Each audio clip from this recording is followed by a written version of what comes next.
السلام علیکم ورحمۃ اللہ وبرکاتہ۔ محترم عزیزوں، ایک مرتبہ امام ابو حنیفہ رحمہ اللہ کی مجلس میں ایک بوڑھا شخص آ گیا اور کہنے لگا واو او واوین۔ تو اس پر امام ابو حنیفہ رحمہ اللہ نے فرمایا واوین۔ تو وہ شخص لا ولا کہہ کر چلا گیا۔ تو شرکائے مجلس میں بڑے بڑے لوگ بیٹھے ہوئے تھے، بڑے علمی مرتبے کے لوگ بیٹھے ہوئے تھے۔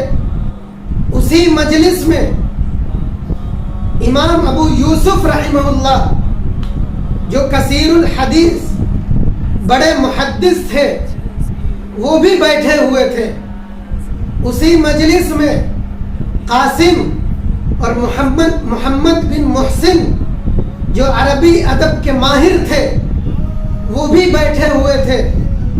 اسی مجلس میں زید بن عافیہ بن یزید جو قیاس اور استحسان کے بادشاہ تھے وہ بھی بیٹھے ہوئے تھے۔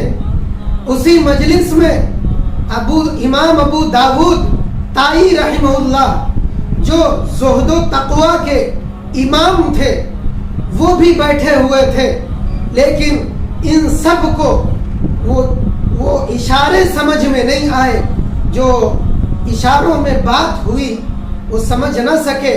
تو آخر کار یہ دریافت کیا امام ابو حنیفہ رحمہ اللہ سے کہ بتا دیجئے کہ یہ کیا بات ہوئی۔ تو امام ابو حنیفہ رحمۃ اللہ علیہ نے فرمایا کہ وہ بوڑھا شخص التحیات کے بارے میں پوچھ رہا تھا۔ التحیات للہ والصلوات والطیبات، وہ پوچھ رہا تھا کہ التحیات دو واو والی پڑھوں یا ایک واو والی پڑھوں؟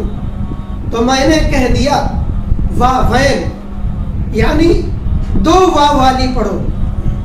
تو وہ شخص کہنے لگا کہ واقعی آپ کا علم شجرہ طیبہ کی طرح ہے۔ وہ شخص کہنے لگا اصلها ثابت وفرعها فی السماء، اور یہ بھی کہا لا شرقیہ ولا غربیہ، اور لا ولا کہہ کر یہ اشارہ کر دیا کہ آپ کے علم کی مثال نہ مشرق میں کوئی ہے نہ مغرب میں کوئی ہے۔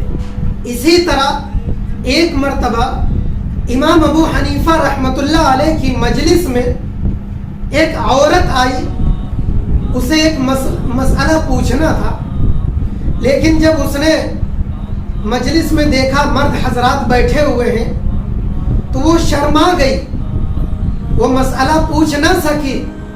تو پھر اس نے ایک بچے کے ہاتھوں ایک سیب بھیجا، اور وہ سیب تھوڑا سا سرخ تھا اور تھوڑا سا زرد۔ تو وہ امام ابو حنیفہ رحمۃ اللہ علیہ نے اس سیب کو لیا اور کاٹ کر دے دیا، اور وہ عورت لے کر چلی گئی۔ لیکن مجلس میں جو بیٹھے تھے انہیں کچھ سمجھ میں نہیں آیا کہ یہ ماجرا کیا ہے۔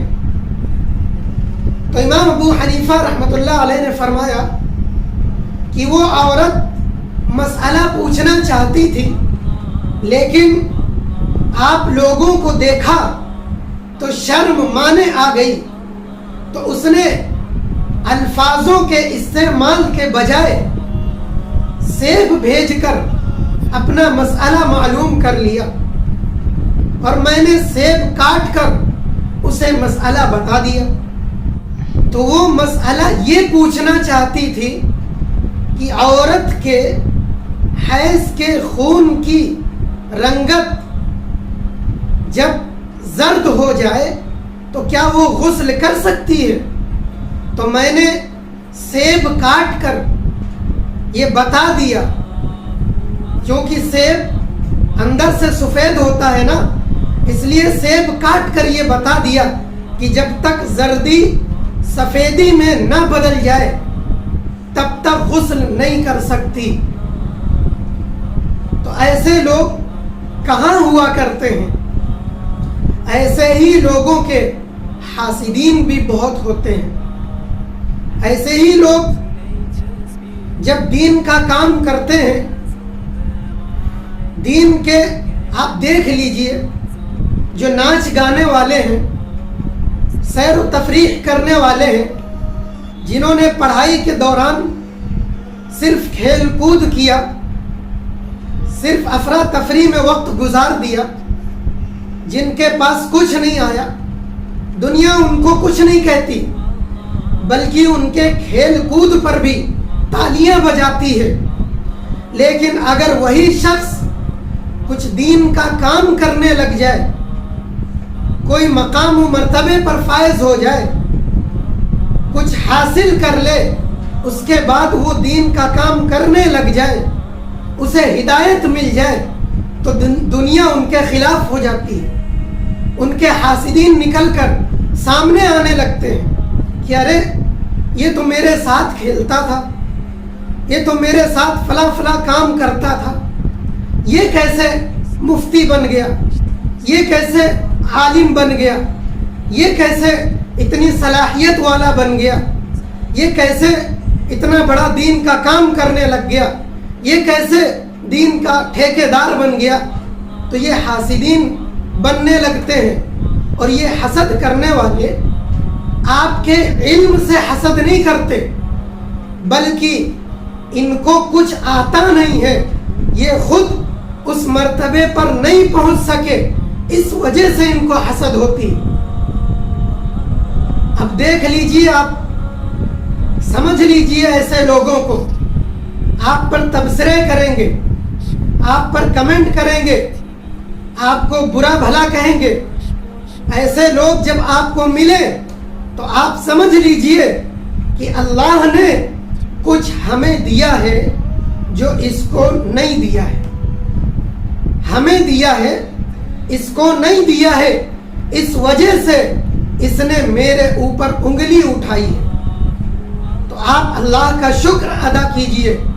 اور میں ان حاسدین سے کہتا ہوں کہ حسد کرنے سے، بغض رکھنے سے تمہیں دنیا میں کچھ حاصل نہیں ہوگا، نہ آخرت میں کچھ حاصل ہوگا۔ اس لیے فرمایا گیا ہے کہ عالم جو با عمل بھی نہ ہو، اگر اس کو بھی تم برا بھلا کہو گے تو پھر تم اپنی آخرت تیار کر لو۔